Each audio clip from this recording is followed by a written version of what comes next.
This is the 85-inch Sony X95L. On my last video, we got it out of the box, I showed you guys how to set it up, and we went over some basic features. This video is part 2, where we're going to talk about nothing but picture tests so you can see how good it really performs.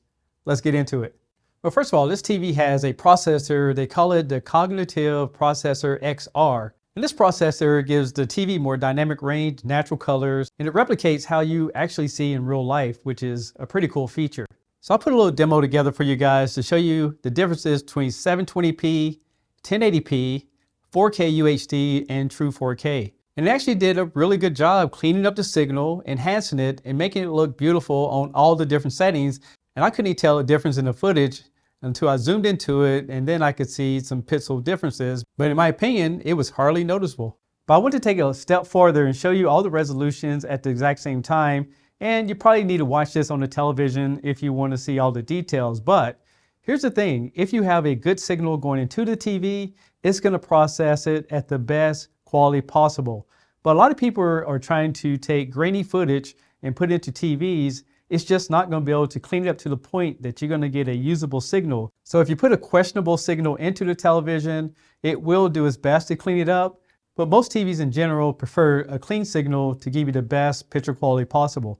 While we're on the subject of upscaling, I switched over to YouTube TV, which generally broadcasts from 720p to 1080p, and the TV has to clean up that signal because it's large and it is 4K.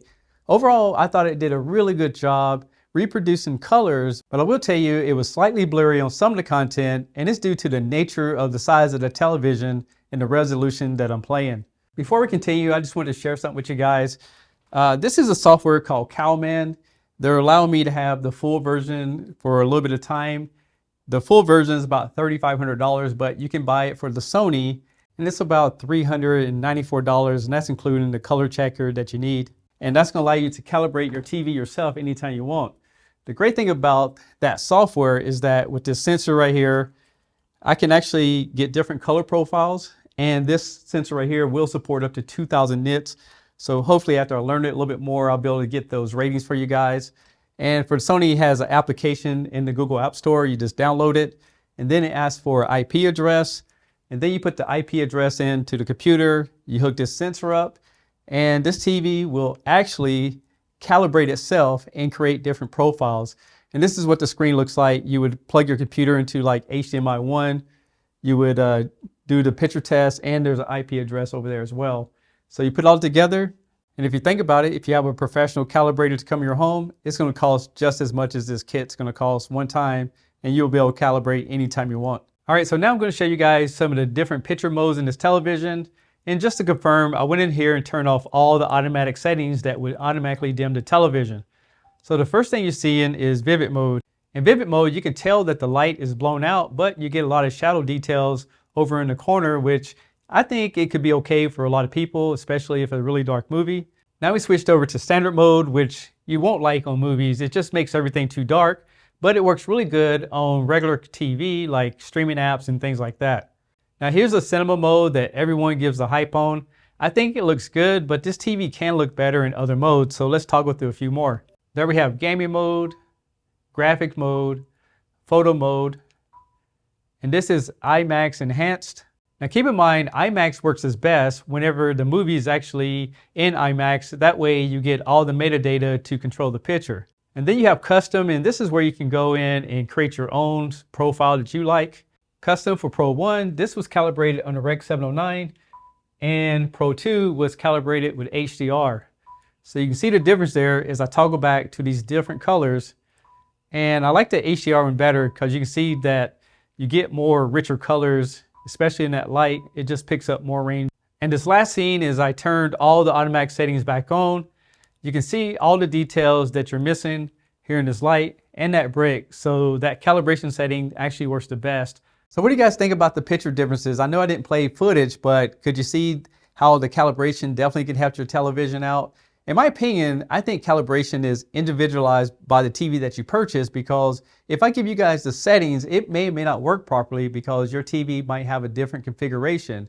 So the best way to calibrate your television is to have a professional come out, or you go ahead and buy that kit and do it yourself if you want to get the most accurate results. But I'm planning on giving you guys some settings in the future as I get to know this software, and you can give me feedback on it when I do.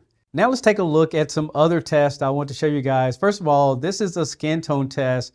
As you can see, there's different types of ethnicities, and this TV is reproducing every color accurately as we go through all the different pictures. Now I must tell you that it does an excellent job of taking every frame by frame, analyzing it, and making sure that the TV does proper adjustments to give you the best picture quality. So everything you watch on this TV is going to look more natural and more lifelike. I would love to give this TV a 10 out of 10 when it comes to uniformity, but if you look at the very top of the screen, you're going to notice that it has this black shadow area that goes all the way across.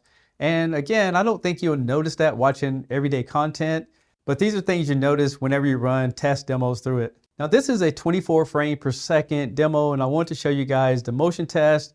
And to me, it's still a little bit of jumpy. And one thing I noticed looking in through the picture settings is that it doesn't have a sports mode to make the action a lot more smoother when things are moving fast. So I really think this TV was built for cinema and movies, but you can watch everyday content on it and it won't be a problem, but you might see a little bit of stutter from time to time.